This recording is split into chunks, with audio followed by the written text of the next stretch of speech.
Welcome to the Shark Bite Show, where we dive into the stories of our members, coaches, friends, and family of Shark Bite Fitness and Nutrition. All right, let's roll. Hey guys, this afternoon we have a coach with an amazing story. Right? What's up, guys? We've got Jess Sulzer. She is one of our coaches here at Shark Bite Cape Coral. She's been a friend of mine for a really long time. I don't want to give too much of this one away because this story is awesome. So, Jess, who are you? How long have you been involved in CrossFit and functional fitness? I'm Jessica Sulzer. I am a civil engineer. I have been involved in CrossFit due to my sister since, I want to say, April of 13, that I joined CrossFit Thoroughbreds after she was doing CrossFit on the East Coast for a while. And she, I don't want to say conned me into it, but it was just like, hey, just try it out. Shout out, and I tried it out. Absolutely. Tried it out at Thoroughbreds. And then I moved into the Cape. And that location was just too far. And she knew ABBA through her best friend, Jennifer, or Jen Pena now. And she's like, go to CrossFit Cape Coral. And I was like, sure. When do they open? Because I moved to the Cape in October. So you guys weren't open in October. So I was there the first open to the public in January of 14. Yeah. So needless to say, it's coming up on 7+ years. 7+ years. It'll be 8 years in April. Yeah. It's a little crazy, but yeah. How cool is that?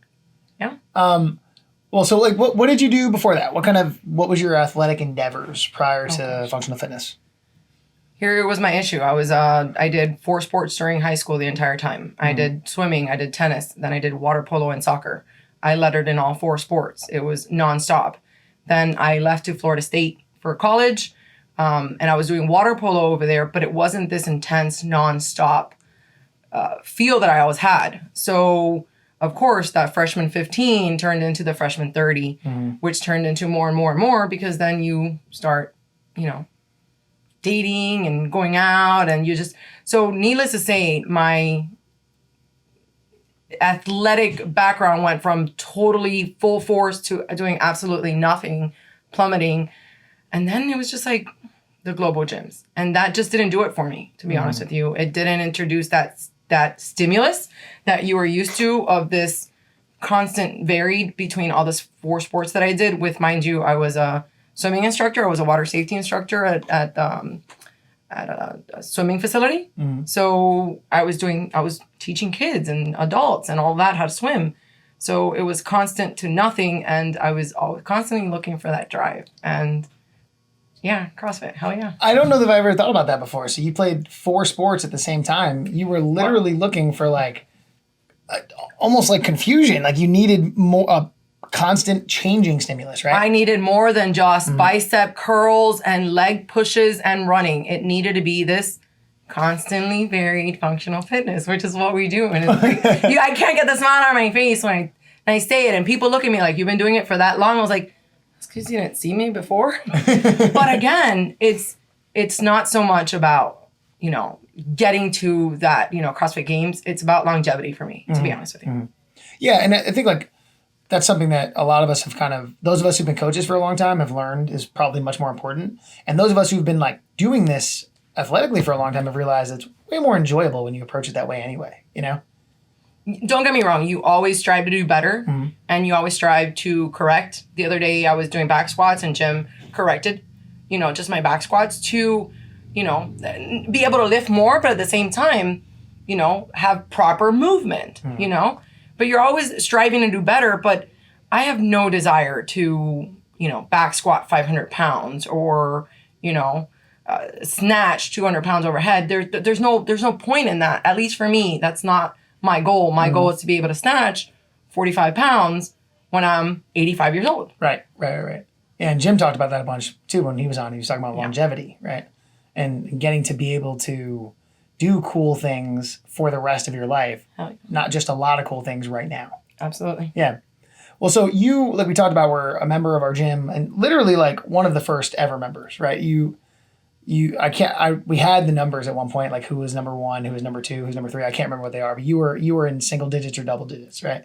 I was in the single. Don't start. I was in the singles. Well, what did you, take from, like, let's think about like way back in the small original gym, back when we were called CrossFit Cape Coral. What has it been to you? Like, watching it evolve over the years into what we are now, what has that been for you? This is now a part of my life, period. Mm-hmm. It's not just where I go to get exercise. It's my family. Mm-hmm.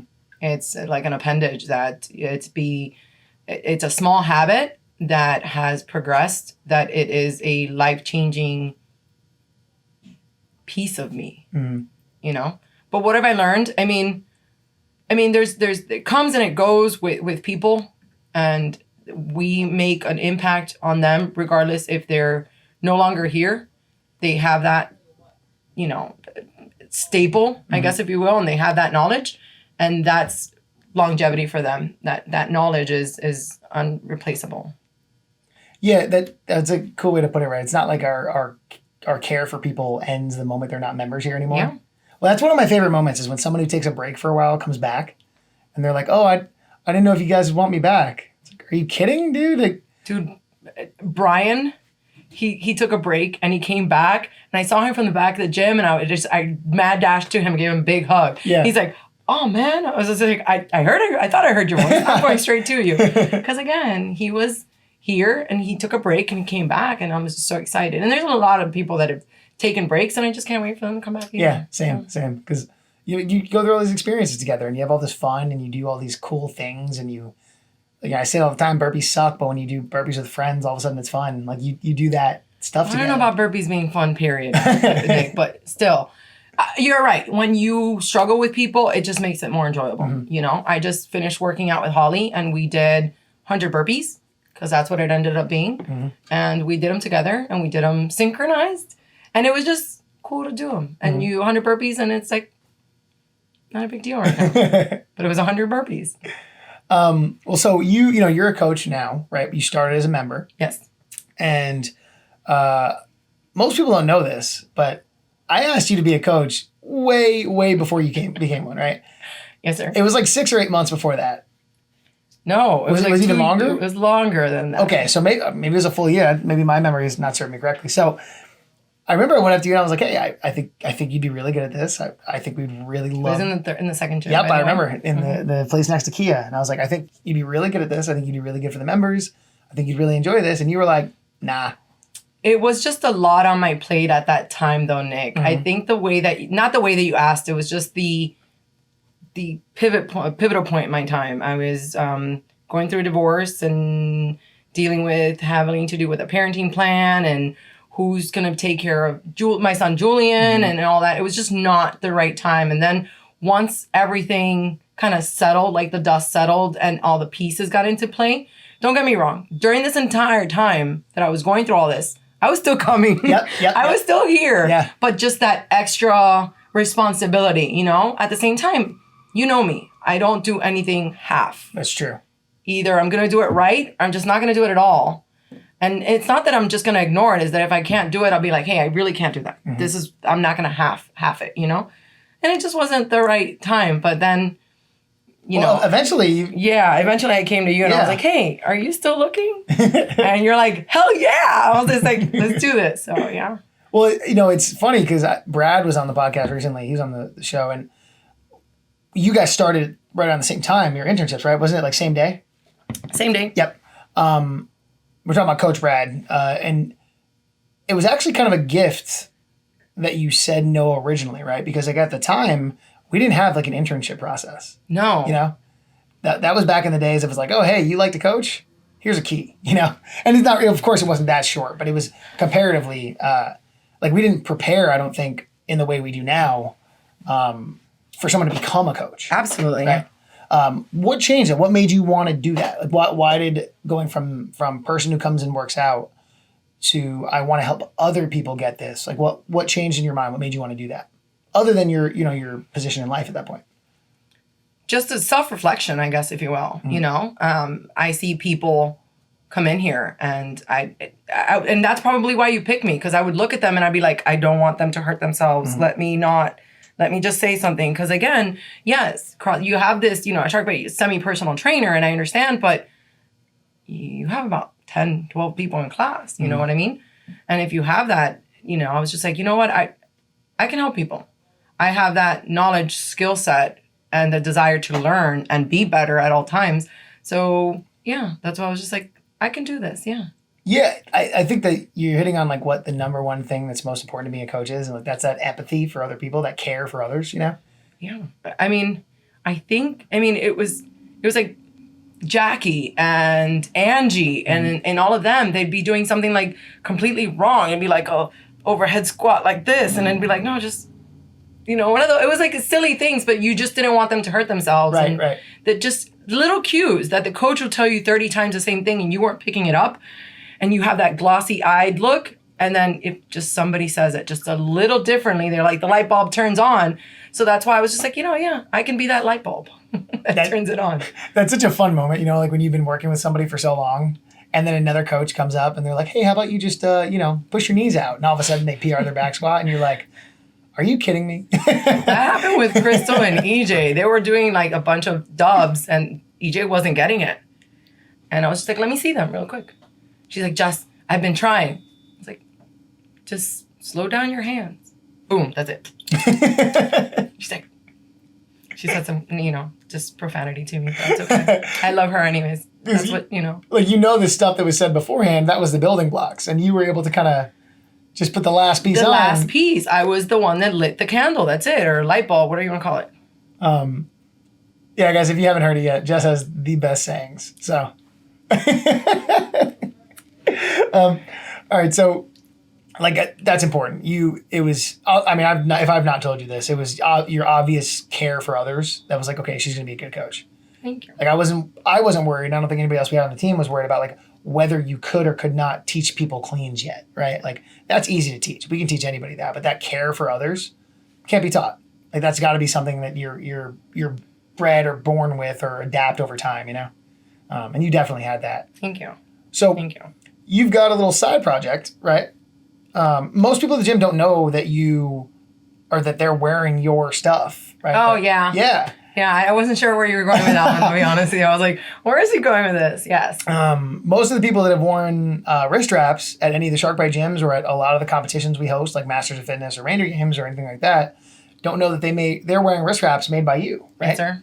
So what is the name of that? Just Jess. Just Jess wrist straps, right? Just Jess. Just simple, just Jess. And just to quote, Nicole, just Jess. So what got you into that? I can sew. And I went to, funny enough, I went to regionals. And, they were selling wrist wraps for $30. I was looking at them. And I'm not kidding. I just picked up the wrist wrap and I'm looking at them. And again, I don't want to say seamstress, but as a novice, I was just like, man, I could do this. This isn't a big deal. And then I was just like, I have all the machines already. I have your regular, sewing machine. I have my serger. I was like, I can do this. And boom, I did buy the $35 wrist wrap because it had, some licensed character on it. And I was just like, man, that's expensive. So I was just like, you know what? I can do it. Yeah. So I went ahead and I just did it. And they come out pretty good. They do. I mean, I wear wrist wraps for every workout, and I'm always wearing some version of one you've made. So yeah. That's pretty awesome. Yeah. And I think like a lot of people don't realize too, if we go to local competitions like Bloodline CrossFits, Bloodline Brawl, or CrossFit 239s, Kegs and Kilos. I take myself with me. Yeah. I take myself with me. I'll be honest with you. I don't want to say in my free time, but in my free time, whenever there's fabric that comes out, because I like to go to Joanne Fabrics, but whenever there's new fabric, new prints that come out, I go out there and I just, I'll go out there and be like, what, can I get a yard of this? And just dabble. I remember Lori was asking me about, hey, do you have any shark fabric? And I was just like, you know what? I think I do. Yeah. And I went, and I think it was like a quarantine or right before quarantine. Do you have any shark fabric? And I was just like, yeah, I do. And I went and I made her some wrist wraps, and that's it. And she has like these, she loves them. They're like sparkly fabric that have sharks in them. That's pretty cool. Well, didn't you also come, if I remember correctly, drop off at all of our houses? Nice. Oh, yes. Homemade masks too? So during quarantine, everybody was freaking out and the masks. So everybody was like, all right, we need this. Gosh, I forgot the name of the fabric.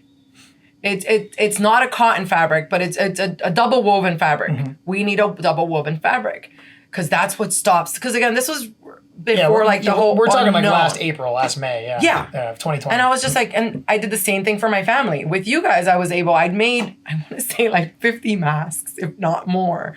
Okay. I made them all and I just mailed them out to my family that live in Fort Lauderdale, Miami area. And then I was like, you know what? We're going to go for an outing. And it was we want to get out of the freaking house. We all know this. Be frank. I put everybody's little mask in either a Ziploc bag or an envelope. And I basically either dropped it off on your doorstep or dropped it off in your mailbox. And I just let you guys know that, that was it. So I wanted to take care of my people. I hate to say this. Not that, the rest of Shark Bite isn't, but, you guys weren't willing to give me your address. Yeah. I remember we were doing our at-home workouts and I'm out running. Oh, yes. Yeah, and I see a car. I'm probably, I don't know, a good 700,000 feet away from the house. And I see a car pull into my driveway. I see someone run out, sprint to the front door, get in the car, and then drive away real fast. And I stop running and I'm like, should I go back to my house? What just happened? I thought someone might have dropped off a bomb or a bag of dog poop or something. And it was Julian. It was my son that was in the back seat. He was the deliverer. Everybody was, all the masks had their names on them. I put them in the back and he was just I was like, just put it in the front, right in the front. So yeah, you're right. And it was funny because he did that for a bunch of them. Yeah. And I'm sure it would have looked perfectly normal if I hadn't been watching it happen from just far enough away to not understand what I was seeing. Yeah. I remember stopping for a good 30 seconds and being like, is it safe to go home? Thank you for that, though. That was super Anytime. helpful. All right, so you used to run our kids training program, right? Yes, sir. Yeah, we had a CrossFit Kids program. We stopped it during and due to COVID, but very possibly going to be bringing it back soon. Spoiler alert. But while you were running it, you loved it. Yeah. Right? It was clear to anyone who was around that you looked forward to that. And I know you looked forward to it because you would, after a full day of work, you would come in amped, 12 out of 10 energy, ready to run that class. Right. Well, just like every other class. Mm-hmm. It's just that with but you do with little people, it's pretty badass. You know what I mean? Mm-hmm. They look forward to it.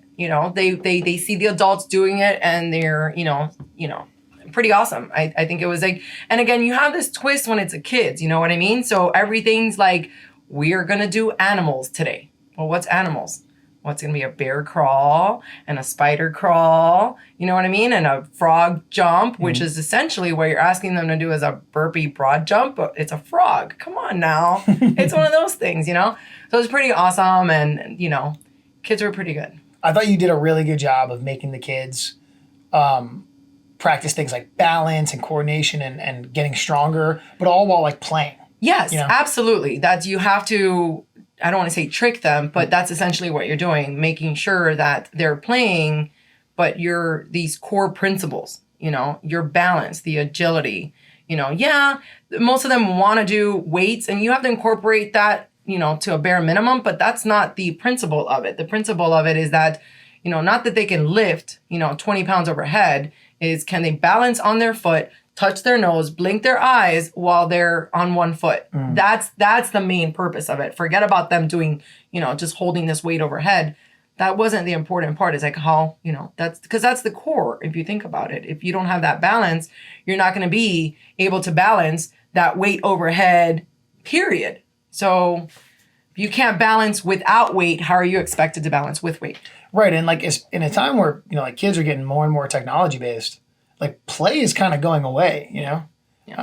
Gym classes are going away. Sports teams are going away. And that's why I made it a point that didn't matter what we were doing. It was always going to be a game at the end of it. Mm-hmm. They love to play pizza, which is essentially a balancing, quick foot action drill. So you get your ab mat and then you just need to tip over each other's ab mats. You know what I mean? Or just hops on plates where you play rock, paper, scissors. You make it a point to, you're playing during the entire class, but again, this is kind of for them, it was free play and they got to pick whatever game they wanted to play. I mean, to be clear, the adults love playing pizza also. That's still one of my favorite warm-ups of all time. Yeah. You see a bunch of people in their 20s and 30s and 40s and 50s get amped up to play pizza. Or tic-tac-toe. Yeah, or tic-tac-toe. Tic-tac-toe is scary, though. It's especially with the adult, it's especially scary. If Charlie's there. Yeah, tic-tac-toe is scary, but with kids, it's super fun. Yeah. Cool. All right, so we are going to go ahead and talk about a super sensitive topic, right? That, we've been friends for a long time. I've known about this for a long time, but I think the vast majority of people that have interacted with you at Sharkbite don't know this. No, right? So the bomb's getting dropped. You were diagnosed and live with MS. Yes. Right? What is MS for people who don't know what that is? MS stands for multiple sclerosis. It's an autoimmune deficiency or disorder where essentially your nervous system attacks backwards. Your immune system attacks your nervous system. So it's constant. It varies from person to person. So it's essentially just, if you think about your nervous system being your electrical wires that go signals from your brain to everything in your body. Well, imagine your immune system being that little rodent that is just eating up that little wire. So if that rodent eats up that wire, that takes your brain signal or the signal from your brain to your bowels or to your legs or to wherever that disconnects. So you lose bowel functions or you lose strength in your legs or you stop breathing. It varies. It's constantly varied. It's funny. Well, so we'll dive into different pieces of this, right? And again, thank you so much for being willing to share this. Thank you. How old were you when you found out? And what was that time period like for you? I had just turned 21. I was in engineering school. I was, as a part-time job, I was a waitress at Roadhouse, the one that you put all the peanuts all over the floor. I was a part-time waitress at Roadhouse, and during one of my shifts, I was picking up plates and serving them, and later that night, downshifting down, my hands were full of blisters. And the reason why is because the plates were so hot and I didn't notice it. So because you couldn't feel it? I couldn't feel it, yeah. I didn't feel the heat on my hands, and I ended up with blisters on my hands, and it wasn't just my hands, it was my arm too. I didn't feel it, so of course, you go to the emergency room, and they did spinal tap and an MRI, and then they first thought it was a stroke, but then they diagnosed me with MS. I was 21. That's insane, Jess. Yeah. It was really scary, Nick, I'll be honest with you, because the first couple doctors that I saw, their first reaction was like, oh, you're going to school? It's like, yeah. Because that's what was my thing. I wanted to graduate from engineering school. They're like, no, you need to put all that aside, go and travel the world, kind of like do your bucket list, Well, doctor, here I am, almost 20 years later. She said almost 20 years later, guys. I'm not 41, okay? Just making sure we know this. Almost 20 years later, and here I am, kicking ass, in my opinion. Not just your opinion, by fact. I think when people hear this, the vast majority of people who know you're going to be pretty surprised about that, right? So something I want to know specifically is, sure, how do you manage it? Right, because I think that's important, right? Like a lot of people don't know, and it's to you, it's been important for that to be the case, right? So how have you managed it? Thankfully, I have. I don't have one of the severe cases of MS. There's always degrees. So if you think of cancer, it's the lower. For me, it's the lower end of cancer. I have relapsing remitting MS. With me, it's always been sensory, so I lose feel. So think about you going to the dentist where you get that numb. So whenever I have that relapse or that exacerbation, I just take a step back. You know what I mean? I may not be as active as I need to be, in the sense of I'll go to my 9 to 5, I'll come here and I'll go straight home and basically veg out and do absolutely nothing. But again, it's just staying busy and listening to your body. It's really listening to your body. I have a great working relationship with my doctor, and I manage it through treatment. I do have a treatment regimen. Okay, well, that's good to know. And now, I think when you ask a lot of people who know or don't know any better about if someone with MS should be like working out, or like you this is a big portion of your life. You're a professional coach. So, like I said, I have this great working relationship with my doctor, and he told me right away, he's like, Jess, if you don't use it, you lose it. That's essentially what it is. And it's not about lifting those 200 pounds. It's about lifting that 45 pound or 25 pounds, whatever, and making sure that you use every piece of muscle in your body. Okay. It's critical for you to, now he doesn't want me in the hot sun for 4 hours, you know, drenched in sweat. But at Shark Bite, you're talking about an hour workout, you know, 3, 4, 5 times a week. Definitely what the doctor recommends. He is super ecstatic that I was. I'll be honest with you. He's kind of not the favorite in competitions because of how many workouts we do and how long they are, but he's okay with it, you know, because of how well I'm doing. But again, it's about listening to your body and making sure you're doing well, you know, but he is so for it. He is definitely for it. So would you say that, like, do you feel like it's helped you having something like that? Yes. Yeah, how so? Extremely. It's kept me active, Nick. It's kept me active. If, you know, like I said, I'm coming up. I was diagnosed in 2002. So here I am coming up on my 19-year mark. 19-year mark, okay? And it's kept me active. And I'm not that you need to compare yourself to others, but I know of others that were diagnosed when I was diagnosed because I met them at that point in time at the hospital, you know?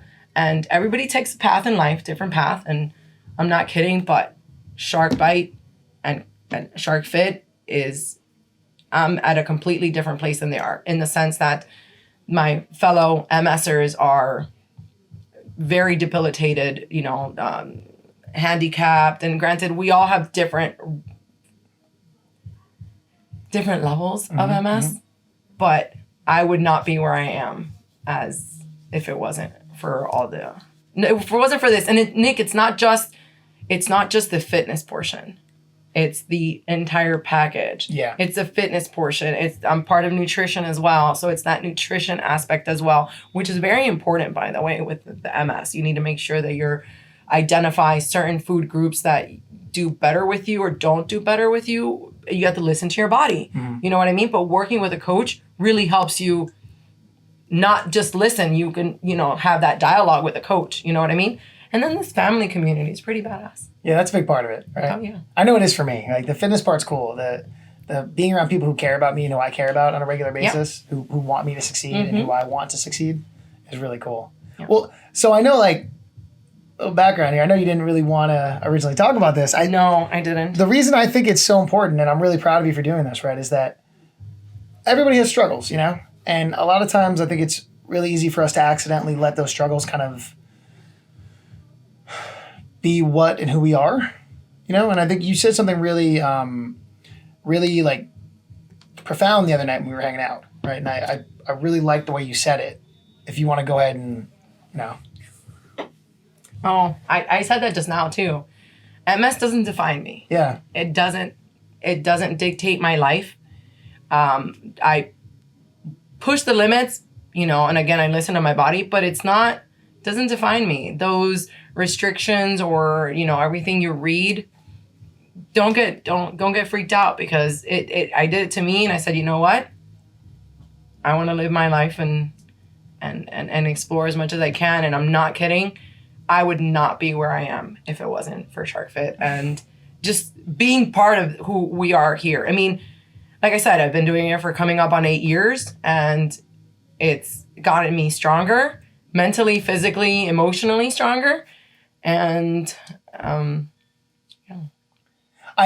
we've had situations before too where, like, other people have commented on, like, oh, it's really impressive Jess is doing that. And I've always wanted to say, like, if you only knew how impressive it is. Like, I've always had to hold my tongue, you know, saying that next step. You know, we're in the middle of, like, a super stressful open workout or a hero WOD, you know, where I beat Mary by, like, 1 second in 19.1 or whatever it was. Okay. No, I beat Mary in a burpee workout. Let's just put that right. Yeah. That's right, Mary. Don't forget that one. I'm not going to put Mary on the podcast to combat that, because there's not enough recording on my phone to let Mary talk. But I've always wanted to be like, if you only knew how impressive it is that she's doing a 90-minute workout right now, you know, but I've always kind of had to hold that back and say it. Man, like I said, I don't want it to define me. I don't want to be judged by it. You know what I mean? It's just part of my life. It's kind of like if it's an appendage, it's part of my life, and I go with it, you know? It's pretty awesome. So That's awesome, Jess. Thank you for sharing. Seriously. You're welcome. Off of that, we have the CrossFit Open coming up, right? Yeah. Well, I'm not so excited about the Open. I'm just excited about the intramural. My gosh. Yeah, the intramural is going to be awesome. If anyone, maybe this is too far behind the curtain, but if anyone's asking, we're recording this the night of the announcement of the first workout. Which, by the way, it is MS Awareness Week. The 7th through the 13th is MS Awareness Week. March is MS Month. So, yeah. And that's why I was just like, you know what? Let's do it. He asked me to do it, and I looked at my calendar, and I even texted him. I was just like, man, it's MS Awareness Week. He's like, we can talk about it if you want. I was just like, yeah, we'll do it. We'll do it.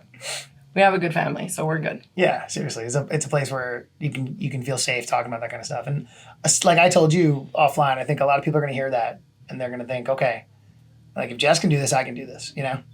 Hell yeah. Yeah. Hell yeah. All right, so let's talk about maybe happier stuff. Yes. We've got 7+ years of history in doing these open workouts together and in doing competitions together. And what are some fun memories? Because I have one I'm going to bring up if you don't. What are some fun memories you have of like open situations or competition situations or like events we've done? I remember the first Open that you guys did. You guys did it at the first gym. Yep. And it was thrusters and burpees. That's the one I was going to bring up. Over the bar. God. Oh my God. And I was judging you. Mm-hmm. Yes, you were. And I mean, here I am. I just maybe a year into CrossFit, and there's this. Well, he didn't look like he looks now. To be honest with you, okay, he's definitely. You guys need to look at those pictures. What he looked like. But there's this kid, and granted, kid because I'm older than you are. Like this kid on the floor, and he's freaking dying, but he's freaking amazing athlete. But he's dying on the floor, and here I am. And if you guys know me, pick up the bar, let's go. And I will count you down. I'm like 3, 2, 1, let's go. And I'm not kidding. I thought this kid was going to kill me because here I am pushing him and I thought he was going to kill me. And then the whole time, granted, I'm doing this and the whole time I'm thinking to myself, oh gosh, I have to do this tomorrow.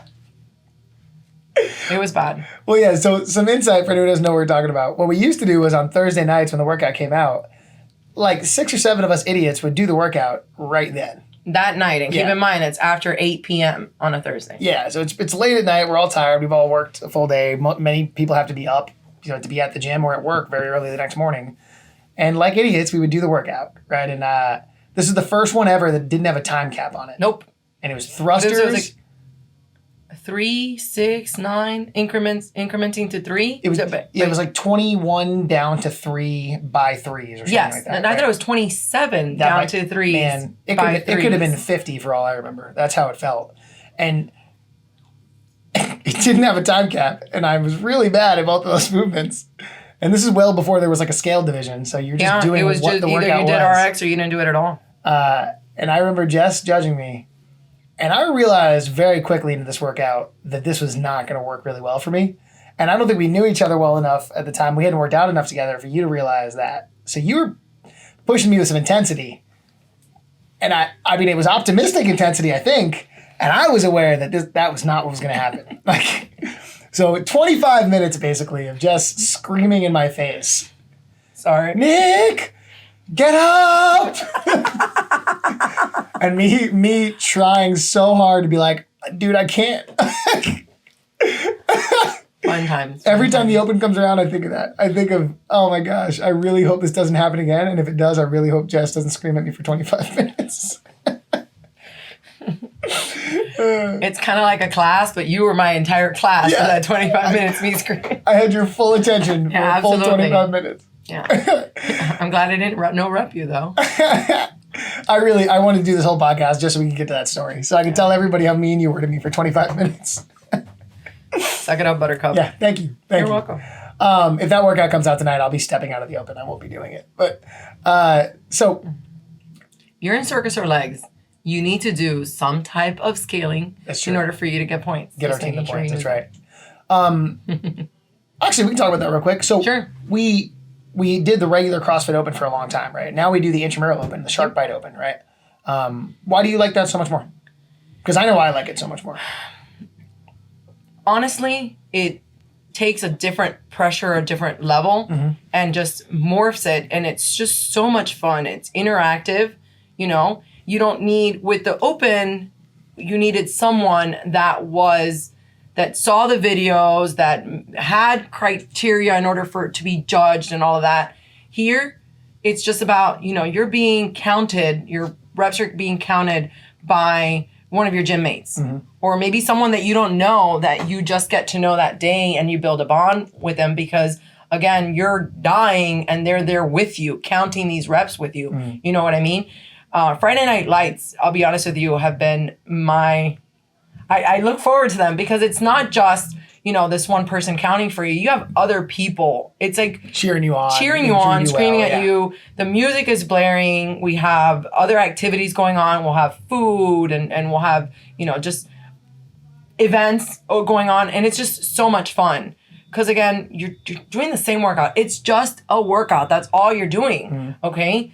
But again, you're focusing on that workout because, again, you have someone counting for you. You have people cheering for you. You know, you're part of a team. Yeah, so you get your teammates literally cheering you on. Cheering you on. Yeah, it's a lot of fun, man. Yeah, me too. I'm really glad we started doing it. This will be our 4th or 5th. I can't remember. 4th, I think. It'll be our 4th. Yeah, 4th. Because I missed one. And I was so upset about it. Yeah, I'm really excited about it. I really hope we win.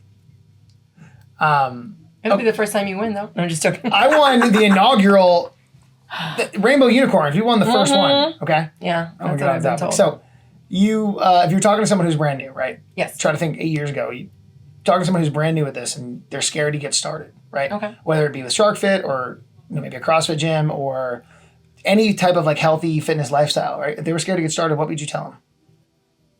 Try it out. There's no place to go. I mean, what's there to lose? You know what I mean? Just try it out. Come in. Talk to someone.